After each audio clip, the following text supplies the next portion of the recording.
Aujourd'hui, on va se concentrer sur l'objectif principal du chapitre acido-basique. C'est bien la notion de pH, c'est-à-dire la détermination des concentrations de H3O+ en milieu réactionnel. En effet, la vitesse des réactions chimiques dépend de la concentration de H3O+. L'ajout d'une petite quantité de H3O+ peut modifier largement la vitesse réactionnelle. La concentration de H3O+ se situe entre 1 et 10 puissance moins 14 molars, d'où l'importance d'une nouvelle notion plus commune que la concentration H3O+. C'est bien le pH. Le pH, c'est un concept introduit par un chimiste danois en 1893. Le pH, ou la puissance ou le potentiel d'hydrogène défini par Sorenson, pH par définition égale à moins log concentration H3O+. Mais attention, cette expression de pH s'applique juste dans le cas des solutions diluées. Donc, l'expression de pH égale à moins log concentration de H3O+ est non valable avec des concentrations de H3O+ supérieures à 0,1 molar. On peut aussi définir le pOH. Par définition, pOH égale à moins log concentration H-. Attention, pH et pOH sont des valeurs sans unité. On peut ensuite trouver une relation entre pH et pOH. C'est très simple. À 25 degrés, pH plus pOH égale pH égale à moins log concentration H3O+, pOH égale à moins log concentration H-, donc égale à moins log la concentration H3O+ fois la concentration H-, c'est bien les produits de l'autoprotolyse. Donc, pH plus pOH égale à moins log KE, KE égale à 10 puissance au moins 14, donc moins log 10 puissance au moins 14 égale à 14. Donc, la relation qui lie pH et pOH, pH plus pOH égale à 14. Si on prend le cas de la solution NaT, c'est bien le cas de l'eau pure. À 25 degrés, vous connaissez que la concentration H3O+ égale à la concentration H- égale à 10 puissance moins 7 molars. Donc, dans le cas des solutions neutres, pH égale à pOH égale à 7. Si on prend le cas du milieu acide, dans ce cas, on a des concentrations de H3O+ supérieures à la concentration de H-. Donc, la concentration de H3O+ doit être supérieure à 10 puissance moins 7 pour considérer qu'un milieu est acide. Donc, la concentration de H3O+ est supérieure à 10 puissance moins 7. Si on met ici moins log ici et moins log ici, on aura la valeur de pH doit être inférieure à 7. C'est le cas de la solution acide. Par contre, si on prend le cas du milieu basique, dans ce cas, on a des concentrations de H- supérieures à la concentration de H3O+. Donc, la concentration de H3O+ doit être inférieure à combien? À 10 puissance moins 7 molars. Si on met moins log ici et moins log ici, on aura la valeur de pH doit être supérieure à 7. Dans ce cas-là, on est dans le cas des solutions basiques. Donc, pour des solutions nattes, on a des pH égales à 7. Pour des solutions acides, on a des pH inférieurs à 7. Pour des solutions basiques, on a des pH supérieurs à 7. On peut suivre donc la valeur du pH, c'est-à-dire l'échelle des pH, pour déterminer si une solution est acide ou basique ou bien neutre. D'abord, l'échelle des pH, c'est-à-dire les valeurs des pH, se varient entre 0 et 14. Si la valeur des pH est autour de 7, dans ce cas-là, on a des concentrations de H3O+ presque égales à la concentration H-. On est dans le cas d'un milieu neutre. si les valeurs de pH sont inférieures à 7. Dans ce cas, on a des concentrations de H3O+ supérieures à la concentration de OH-. Dans ce cas, on a un milieu acide. Par contre, si les valeurs de pH sont supérieures à 7, dans ce cas, on a des concentrations de OH- supérieures à la concentration de H3O+. Dans ce cas, on a un milieu basique. Mais attention, la valeur de pH mesure l'acidité. La valeur de pH mesure la basicité des solutions.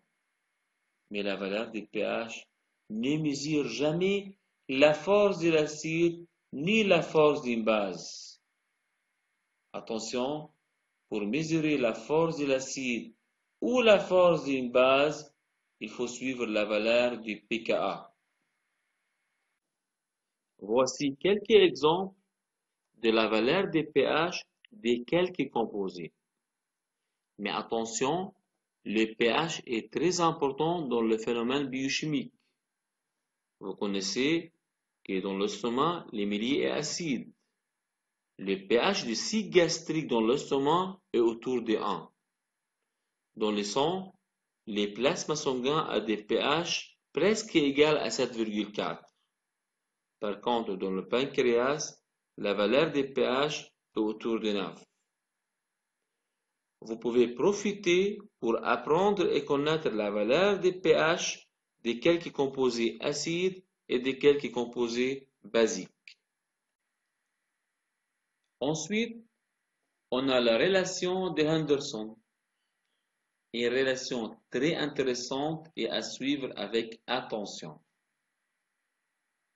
Soit en solution aqueuse, un mélange d'un acide faible HA avec Ca, la concentration donnée de l'acide faible HA.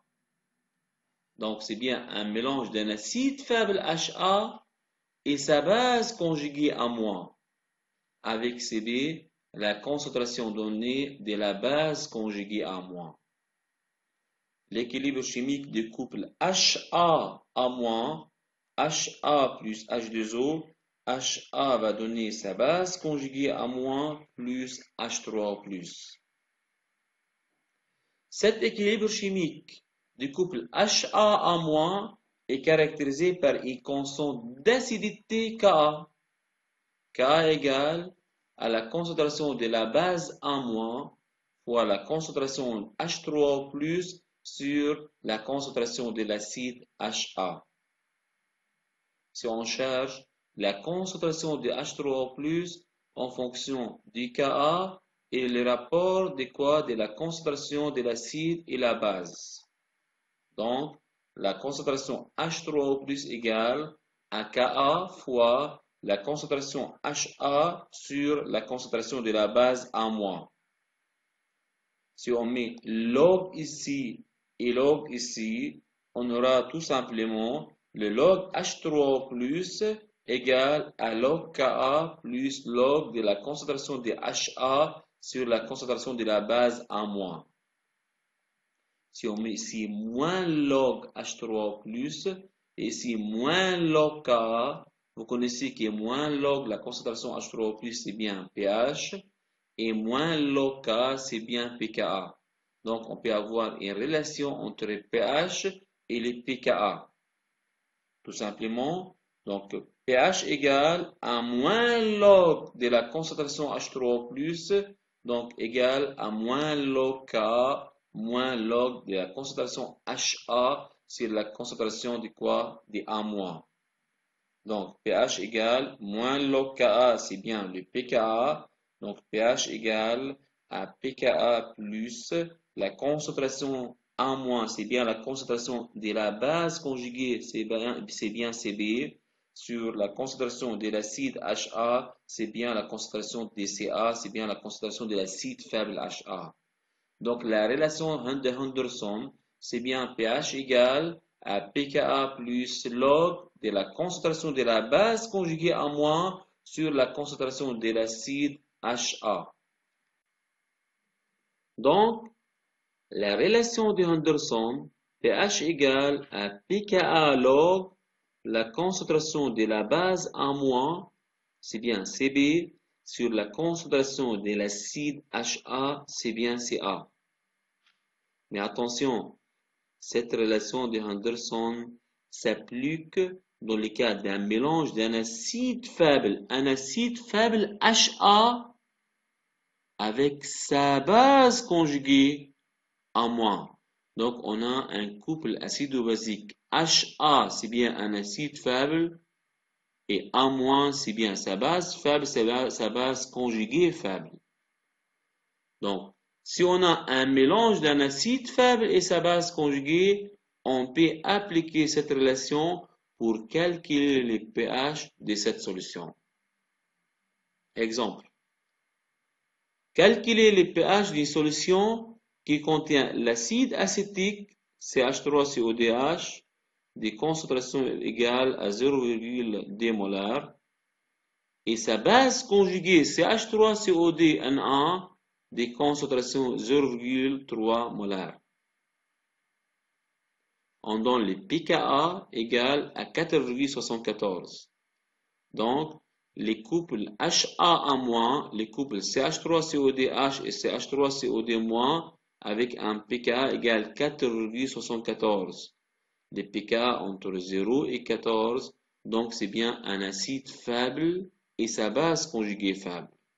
On peut appliquer donc la relation de Henderson. pH égale à pKa log la concentration de la base A-, c'est bien donc la concentration CH3COD- sur la concentration de l'acide, c'est bien la concentration de CH3CODH. pH égale pKa, pKa égale à 4,74 plus log de la concentration de la base sur la concentration de l'acide. Donc pKa égale à 4,74 plus log A- c'est bien 0,3 molar, les HA c'est bien 0,2 molar. Si on fait le calcul, on a le pH de la solution d'un mélange d'un acide faible et sa base conjuguée égale à 4,92. Attention, j'ai encore une petite remarque.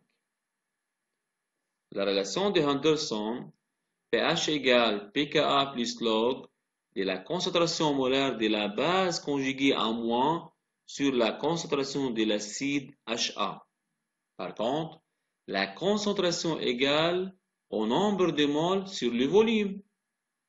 Si au lieu de la concentration de A- de la base faible A-, on peut mettre le nombre de moles de la base faible A- sur le volume total. Pareil. Au lieu de la concentration de l'acide Ha, on peut mettre le nombre de moles de l'acide faible Ha sur le volume total. On peut tout simplement simplifier par le volume total et le volume total. La relation de Henderson est bien pH égale pKa plus log le nombre de moles de la base faible A- sur le nombre de moles de l'acide faible Ha. Je passe à quelque chose de très important. C'est bien le diagramme des prédominances. On peut déterminer les espèces présentes en solution à un pH donné grâce à un diagramme de prédominance d'un couple HA-. Comment? La relation de Henderson, pH égale à pKa plus log la concentration de la base A- sur la concentration de l'acide Ha. D'abord, si on a la forme acide égale la forme basique, c'est-à-dire la concentration de Ha égale à la concentration A-. Donc, pH égale à pKa. Attention, il ne faut jamais oublier dans ces chapitres si on a deux espèces, une espèce I et une espèce J. On peut négliger l'espèce I devant l'espèce J si la forme J, c'est-à-dire l'espèce J, est supérieure à 10 fois l'espèce I. Application. si on a des espèces, HA, c'est bien la forme acide, et A- la forme basique. Si on considère que HA est bien l'espèce prédominante, qu'est-ce que ça veut dire? Si HA est l'espèce prédominante, ça veut dire tout simplement que la forme acide est supérieure à la forme basique 10 fois. Donc, la concentration Ca égale à 10 fois la forme basique Cb. Qu'est-ce que ça veut dire? Ça veut dire tout simplement qu'on a 90% de l'acide HA. Si on prend la relation de Henderson, pH égale à pKa plus log Cb sur Ca. Donc, pH égale pKa plus log Cb sur 10 Cb. Si on supprime Cb et Cb, on aura pH égale à pKa moins 1. Par contre, si on a la forme basique A- est supérieure à la forme acide HA 10 fois. Dans ces cas, la base conjuguée A- est bien l'espèce prédominante. Donc, la concentration de A-Cb égale à 10 fois la concentration de HaCa. C'est-à-dire, on a 90% de la base conjuguée A-. La relation de Henderson, pH égale à pKa log Cb sur Ca. Donc, pH égale pKa plus log. Ici, c'est toujours Ca. Au lieu de Cb, on va mettre 10 Ca. On peut supprimer Ca et Ca. On aura pH égale à pKa plus 1. Voici le diagramme de prédominance d'un couple HA A-, donc d'un monoacide et d'une monobase. Pour simplifier le diagramme de prédominance, on va prendre tout simplement à partir de pKa pour déterminer les espèces dominantes. Qu'est-ce que ça veut dire? pH égale pKa plus log la concentration de A- sur la concentration de HA. Si la concentration de HA égale la concentration de A-, donc pH égale pKa. On a vu avant que la forme acide est dominante à partir de pKa-1. Et on a vu avant que la forme basique dominante à partir de pKa plus 1. Mais pour simplifier le domaine de prédominance, on va considérer que l'espèce acide et dominant, c'est à partir de pKa. Donc la forme acide et dominant, c'est bien avec un pH inférieur à pKa. Par contre, on va considérer que la base est dominante, ça veut dire que la concentration de A- est supérieure à la concentration de HA si on a des pH supérieurs à pKa. Donc, juste pour simplifier, mais normalement, les pKa-1 et pKa plus 1 sont les deux valeurs de pH exactes. À partir de pKa-1, on aura tout simplement la forme acide qui domine. Et à partir de pKa plus 1, on a la forme basique qui domine. Là, qu'est-ce qu'on a fait? C'est tout simplement une simplification. Donc, le diagramme de prédominance d'un couple HA-. Tout simplement, à un pH égal à pKa, on a la concentration de HA égale la concentration A-. Par contre, à gauche, ici, on a le diagramme de prédominance, domaine de prédominance de l'acide HA.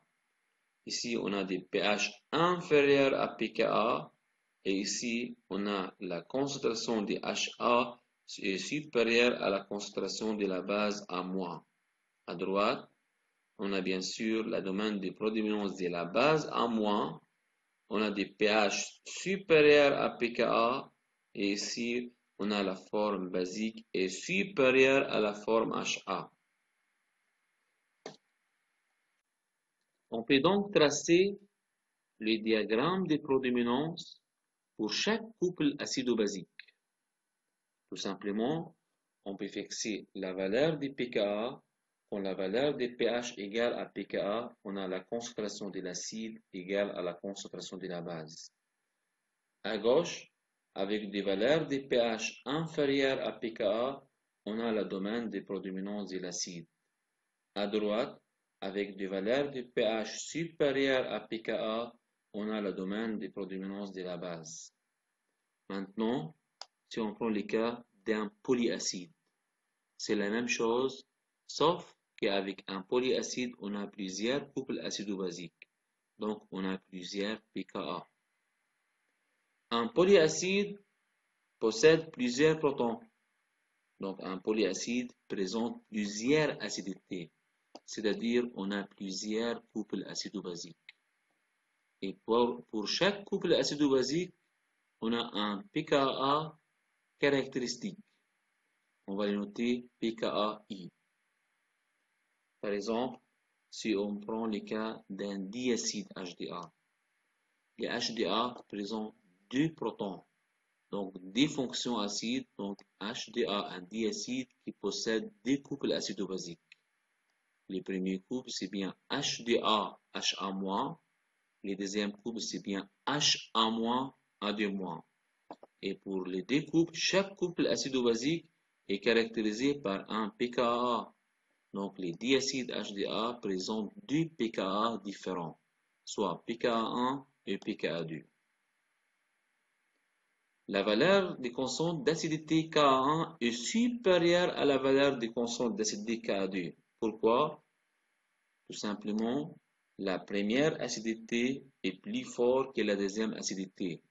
Donc, pKa2 est supérieur à pKa1.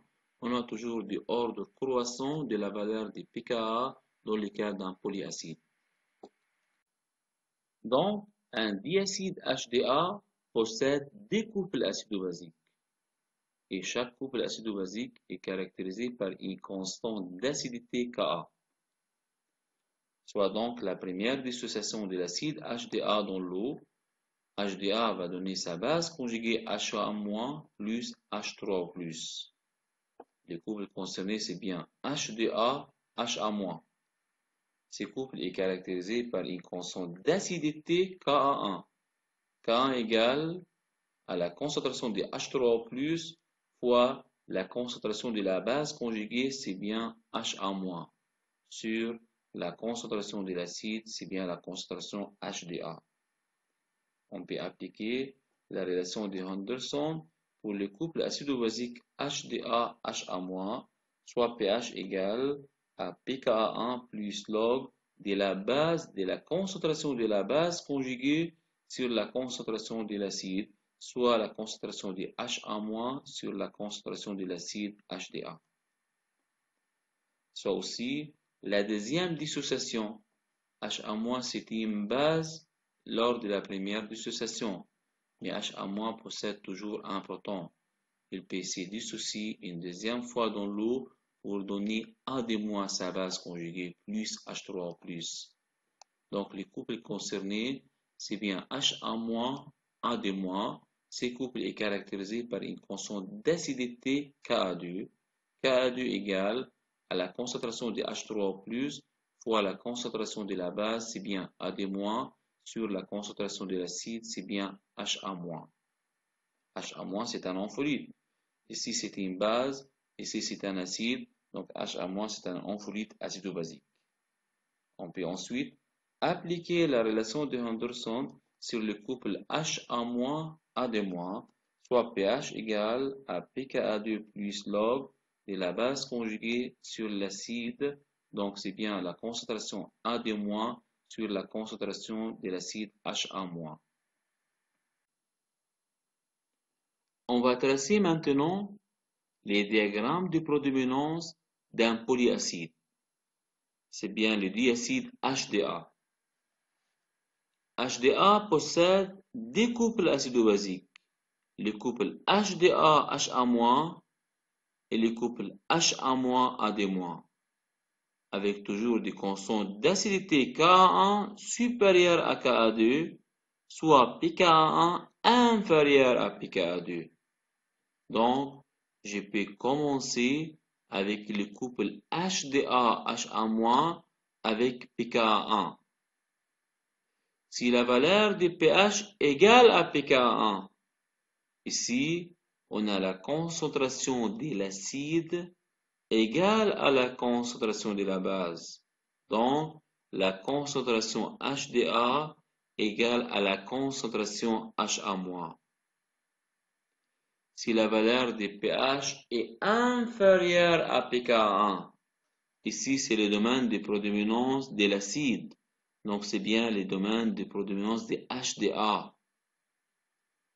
Si la valeur de pH est supérieure à pKa1, ici c'est le domaine de prédominance de la base. Donc, c'est bien le domaine de prédominance de HA-.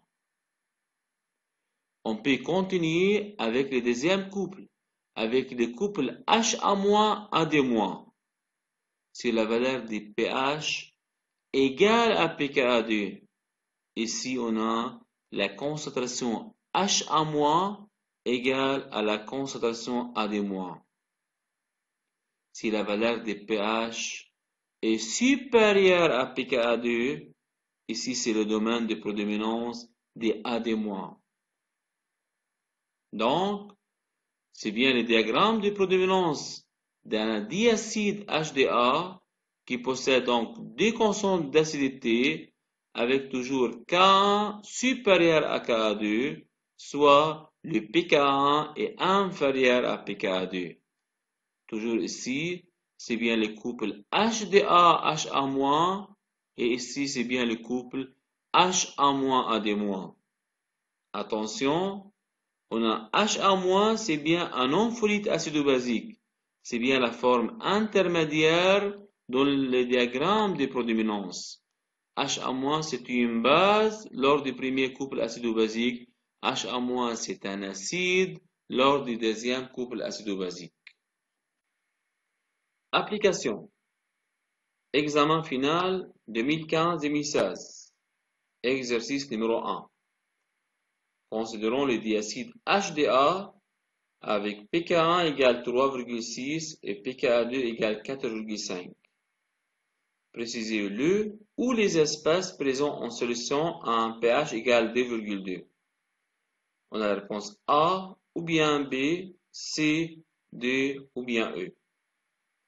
On doit tracer le diagramme de prédominance des HDA pour identifier le ou les espèces majoritaires à un pH égal 2,2.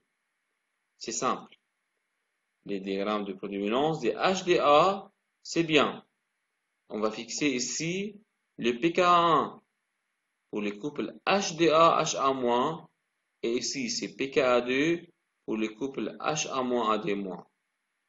Donc, à gauche, c'est bien le domaine de prédominance des HDA. À un pH égal pKa1 égale à 3,6, on a la concentration HDA égale la concentration HA-. Quand la valeur des pH supérieure à pKa1, donc supérieure à 3,6, on a le domaine de prédominance des HA-. Pour le couple HA- AD-, on va donc fixer le pKa2 4,5. Si la valeur des pH égale à 4,5, donc égale à pKa2, on a la concentration HA- égale à la concentration AD-. Si la valeur des pH supérieure à pKa2, donc supérieure à 4,5, c'est bien le domaine de prédominance des AD-. Donc, précisez le ou les espèces présentes en solution à 2,2. Donc, à 2,2, c'est bien inférieur à pKa1. L'espèce présente, c'est bien HDA. Donc, c'est bien la réponse A. Finalement, on a le diagramme de répartition d'un couple acido-basique HA-A-. Le diagramme de répartition, c'est un diagramme de prédominance avec une représentation quantitative. les diagrammes de répartition est obtenu par simulation. Qu'est-ce que ça veut dire un diagramme de répartition? Tout simplement, les diagrammes de répartition, c'est un diagramme de prédominance avec deux courbes. Une courbe pour l'acide HA et une courbe pour la base A-. Et grâce à la courbe de HA et la courbe de A-, on peut déterminer le pourcentage de l'acide HA, soit le pourcentage de la base A- à un pH donné. Par exemple, si je prends l'intersection des courbes, ici, on a 50% de l'acide HA et on a 50% de la base A-.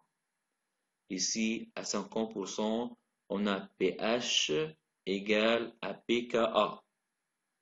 Donc, à 50%, à l'intersection des courbes, on a la concentration HA égale à la concentration A-. Ici, on a pH égale à pKa. Si je prends ce point, à un pH égale pKa-1, ici, c'est bien le domaine de prédominance de l'acide HA. À un pH égale pKa-1, ici, on a 90% de l'acide HA. Et si je prends le point sur la courbe de la base A-, ici, on a 10% de la base A-. Donc, à un pH égale pKa-1, on a 90% de l'acide HA et on a 10% de la base A-. Si je prends aussi ces points, ici, on a le domaine de prédominance de la base A-. À un pH égale pKa plus 1, on a 90% de la base A-. Et si je prends le point sur la courbe de HA, ici c'est la courbe de HA, à un pH égale pKa plus 1, on a 10% de l'acide HA. Donc à un pH égale pKa plus 1, on a 90% de la base A- et on a 10% de l'acide HA. On a aussi le diagramme de répartition d'un polyacide, HNA. Si n égale à 2, on a un diacide.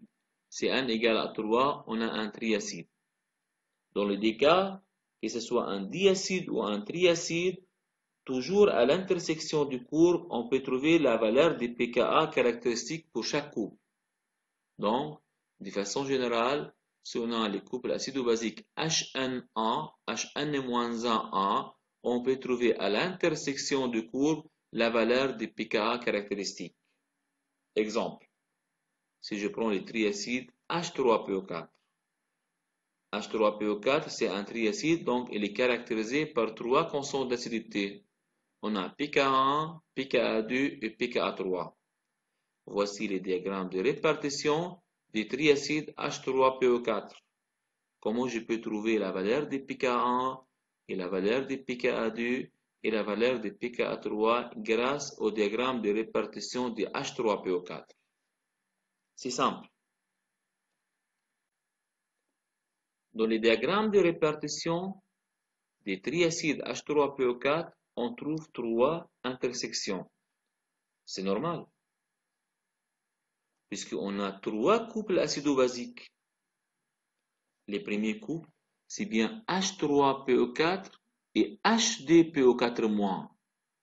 Et à l'intersection, on a 50% de H3PO4 et 50% de HDPO4-. Ici, dans ces points, on a tout simplement 50% de l'acide et 50% de la base pour les couples H3PO4, HDPO4-. Donc ici, on a pH égale à pKa1. Le pKa1 égale 2,1. Si on regarde dans les couples H3PO4, HDPO4-, ici c'est la graphe, c'est la courbe de H3PO4. Donc, avec la dissociation de H3PO4, bien sûr que le pourcentage va diminuer. À fur et à mesure que H3PO4 diminue, on a la graphe ou bien la courbe de HDPO4- augmente. Ici, c'est l'intersection, ça veut dire qu'on a 50%, 50%. Après un pH égal ou bien supérieur à pK1, on a quoi? On a la dominance de la base, c'est bien la dominance des HDPO4-. Donc, tout simplement, la concentration des HDPO4- augmente et à fur et à mesure, la concentration des H3PO4 diminue jusqu'à on arrive à un moment où on a tout simplement HDPO4- et la disparition de quoi? Des H3PO4. On va continuer avec l'espèce HDPO4-. HDPO4-, c'est une base dans les premiers couples. Dans le couple H3PO4, HDPO4-. Mais HDPO4- possède toujours deux protons. HDPO4- c'est un acide dans le deuxième couple acido-basique. HDPO4-, il peut donc libérer H3O+, pour donner sa base conjuguée. Sa base conjuguée, c'est bien HPO4-. À fur et à mesure que la concentration de l'acide HDPO4- diminue, on a la formation de l'espèce de la base conjuguée HPO4- jusqu'à l'intersection des deux courbes. Ici, on a 50% de l'acide HDPO4- et 50% de la base HPO4-. Ici, on a pH égale à pKa2.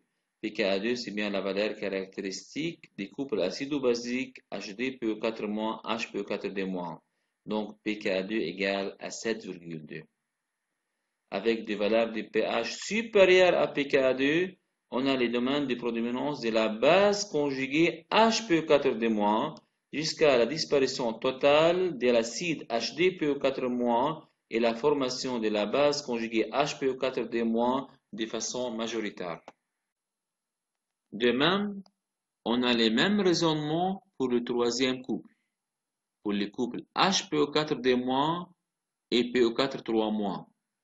Ici, à l'intersection des deux courbes, on a 50% de l'acide HPO4- et 50% de la base PO4-. Ici, on a pH égal à pKa3. pKa3, c'est bien la valeur caractéristique du troisième couple, du couple HPO4- PO4-. Donc, la valeur de pKa3 égale à 12,4.